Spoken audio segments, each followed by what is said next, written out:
Okay, I'm back. Facebook Live, Orange Vlog, episode 27. Sorry I didn't come to you guys last night like I wanted to, but I figured I'd be the only oddball talking about Money in the Bank, and everyone else is going live about the Cavs. But I don't mind being an oddball. I actually embrace that. Um, it was an apartment full of people in this apartment watching Money in the Bank with me last night, but they were also keeping tags on the Cavs game as well. But I'm not here to talk about the Cavs. I'm here to talk about Money in the Bank. I don't want to kill my finish, but man, Dean Ambrose is the WWE champion. I'm sorry, I had to kill my finish. I'm so excited that we actually have Dean Ambrose as the WWE champion. I will explain to you how that came about later on in this video. Um, Other than Dean Ambrose winning the title in a above average Money in the Bank match, this pay-per-view really was kind of just there. I felt like a lot of the matches were just kind of just not necessarily just thrown together. They had some build to them. It just wasn't a good build. So the matches kind of just happened. And you're going to see me actually flying through these matches rather quickly because they're really uneventful, to be honest with you. And I'm probably going to spend most of my time talking about the three main events. AJ Styles and John Cena, Roman Reigns, and Seth Rollins, which was not what it was cracked up to be. And then, of course, the Money in the Bank match itself. Um, I actually turned on the replay of the pay-per-view in the background because I wanted to fast forward to Apollo Crews and Sheamus to see how that ended, because I know the ending happened so fast that I didn't even catch the ending of it. It must have been a roll-up or something. Maybe if you guys are Facebook Live, if you were there last night, you can tell me how that match ended, because I don't remember. Um, but anyway, I'm gonna. Y'all know how this works. My ratings 1 through 5. I'll throw some decimal points in there to be complicated, because I'm complicated. So yeah. So all right, I'm gonna write these matches down. The way I wrote these matches on this paper in my predictions video is the order that I'm gonna give the matches at.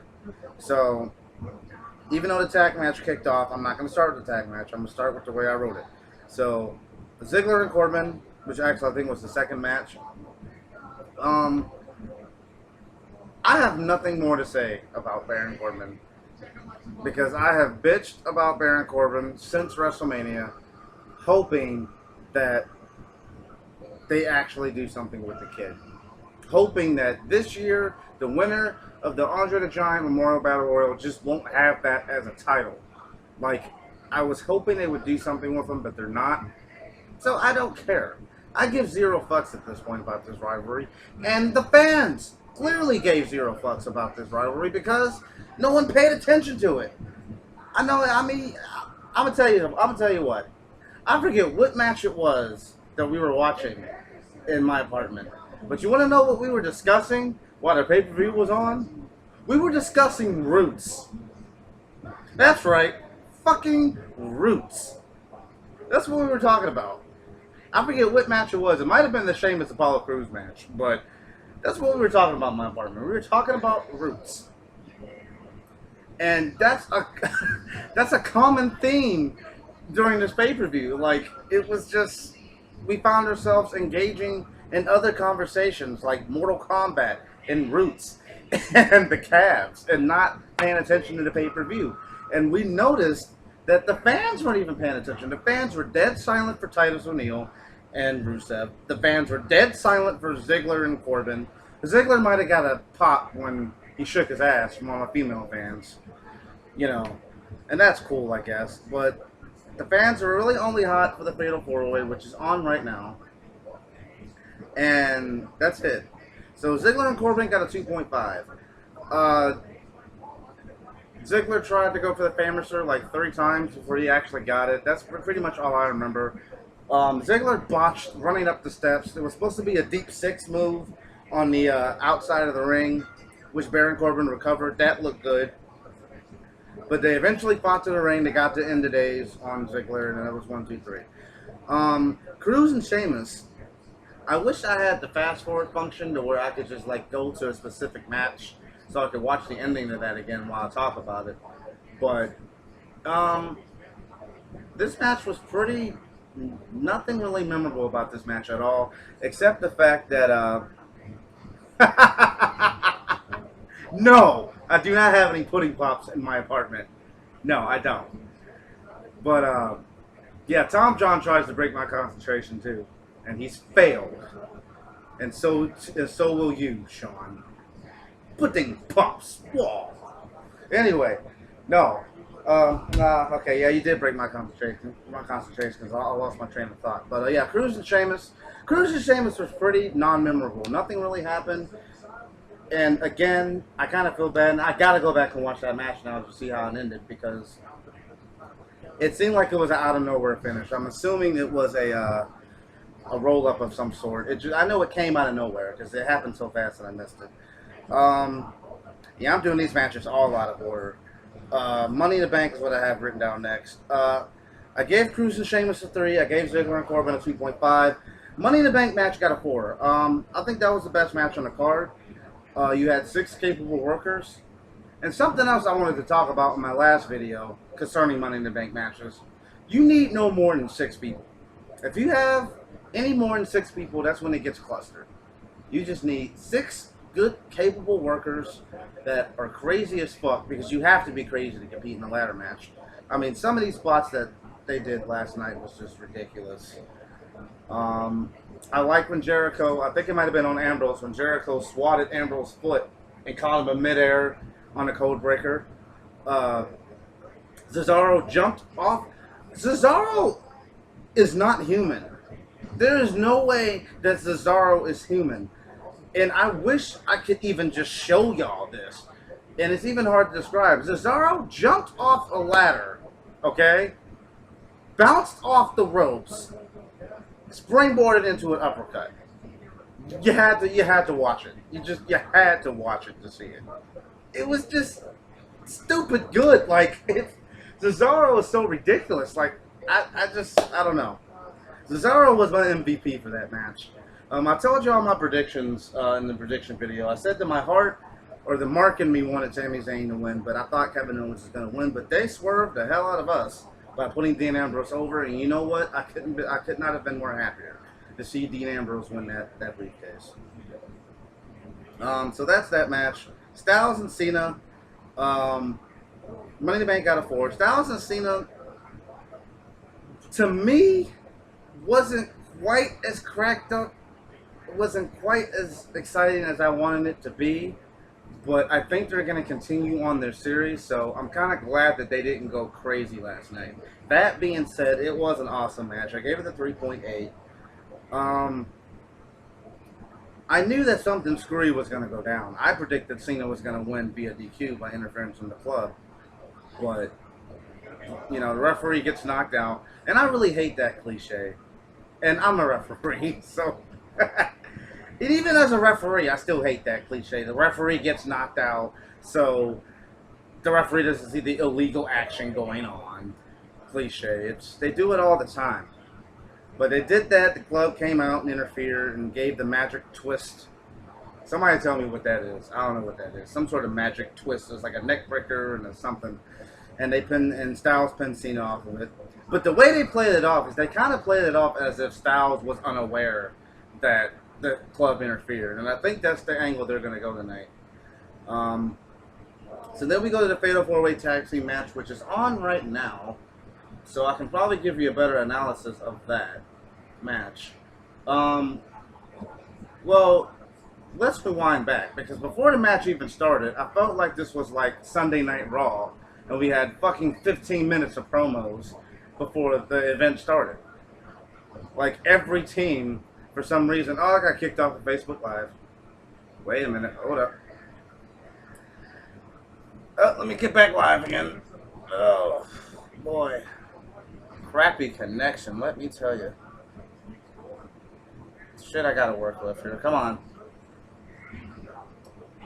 And I'm live again, alright. 3, 2, 1.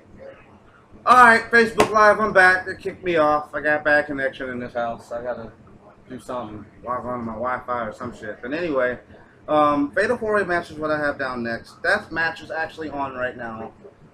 And watching it, I can give you a little bit more of an analysis. I'm not going to watch the whole match during the video. But I will say that before the match even started, it was like 15 minutes of promos. And I'm like, is this Sunday Night Raw? What the hell is this? But the match itself was really good. The ending was really, like, awkward. Like, I felt like everyone was kind of just, like, waiting for their spot or waiting for their cue. And it was just a lot of downtime, I noticed, during the end of that tag title match. And that's the only critique that I have about it. I was not expecting New Day to retain. I was actually going for the club, you know, so they could have like a clean sweep. But New Day ended up retaining. That was a very good match. Oh, Sean, my stream died. That's what happened. But I'm back now. Rusev versus Titus for the U.S. title. Let me say this: if you can hear your music clear as day, that's bad. And for Titus's music, I can hear the lyrics, I can hear the beat, I can hear his music as clear as day. Nobody gave 0 fucks about Titus O'Neil at all. No one cared about that match. And the match itself wasn't bad. It's just the audience not being behind it really killed it. My rating for the tag title match was a 2.9. Rusev and Titus got a 2.3. I thought what Rusev did at the end of the match, like taunting Titus's kid, was a typical heel. But the kid didn't even. I think what the kid should have did, I think the kid should have sold the fear of Rusev instead of hitting him. Like, sell some fear. I don't think the kid should have did that. Personally, I think the kid should have took the fish. That's what he should have did. But anyway, that's for you, Rick Balin, my friend over on Gas Wrestling.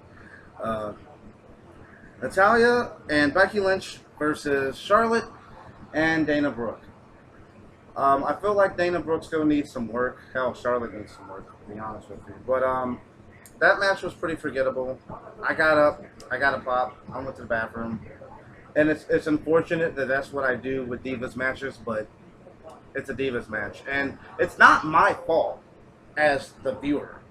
You know, the WWE does not give me an opportunity to get behind the Diva division. It doesn't give me an opportunity to get behind a lot of people. And that's their fault. So it's your fault, WWE, that I'm going to the bathroom doing Divas matches. But from what I did see of the Divas match, all 4 of them are relatively good workers. Everyone, if you know me, you know my problem with Charlotte. She doesn't sell well for shit. But so what did surprise me was Natalya turning on Becky. Like, I did not see that coming. Natalya whooped her ass. And one thing I'm starting to notice about Becky Lynch, why is Becky always the victim? Like, Becky's always the victim. First it was Charlotte that turned on them, and now Natalya turned on Becky. Poor Becky. I don't know. Yeah. So that got a 2.5. And then the main event, which was supposed to be a WrestleMania caliber match, was far from it. It wasn't bad. Don't get me wrong. I'm not going to shut on the match. Reigns versus Rollins last night was not bad by any means. But WrestleMania quality or WrestleMania capable, absolutely not. I mean, one of the spots in that match that I enjoyed, and I swear it's something I've never seen before. Reigns went for a spear, and then AJ Styles countered the spear with a pedigree. When I saw that, I was like, what the fuck? There's no way this match is continuing after that. And then Reigns kicked out. And I'm like, oh, well, maybe Reigns is going to go over. Then Rollins hit another pedigree, and then Rollins won. I was like, wow. I mean, that spear pedigree counter probably should have been the finish to that. Because that second pedigree was just irrelevant. Like, but Rollins went over. Then we hear Dean Ambrose's music. And, you know, Rollins has got the belt, and he's, you know, ready to fight, and he's looking at the Titantron, looking at the entranceway, waiting for Dean Ambrose to come out. Then Dean Ambrose sneaks from behind, hits Rollins with the briefcase, goes outside, tells the referee, I'm cashing in, jumps in that ring, hits Dirty Deeds. 1, 2, 3. Dean Ambrose is the WWE Champion, and the crowd goes, wow. And I'm telling you what, the only thing I'm mad about is that I lost out on the bet because I predicted Kevin Owens to win Money in the Bank, and I predicted Reigns to retain the title. And that's the only thing I'm wrong about, but I could not be more happy to be wrong than I was last night. Because Dean Ambrose represents the common man. People like me, people like you guys that go out and work a 9-to-5 job, and Dean Ambrose is just a common human being. And I know that all these wrestlers, they're all human beings outside of wrestling. But Dean Ambrose displays that realness about him on camera, which is why he is so over with the fans, which is why people like Stone Cold Steve Austin was over with the fans, because that is really, I mean, I'm sure Austin doesn't go around stunning people, but that is an extension of of Steve Williams. You know what I'm saying? And Dean Ambrose embodies that. Just the common man that is. Rest in peace, Dusty. But Dean Ambrose embodies that, which is why it is so refreshing to see Dean Ambrose as the WWE Champion. And I bet the WWE office was like, thank God we don't have a champion where we have to mute the boos for it. Now, do I think Dean Ambrose is going to have a long reign? Probably not. Because, let's face it, Vince does not get behind people like Dean Ambrose. But for that little bit of time that we have Dean Ambrose as champion, I'm going to cherish. You know, because I'm a Dean Ambrose fan. I got the shirt on. I do. It was a present, but I'm still wearing the shirt.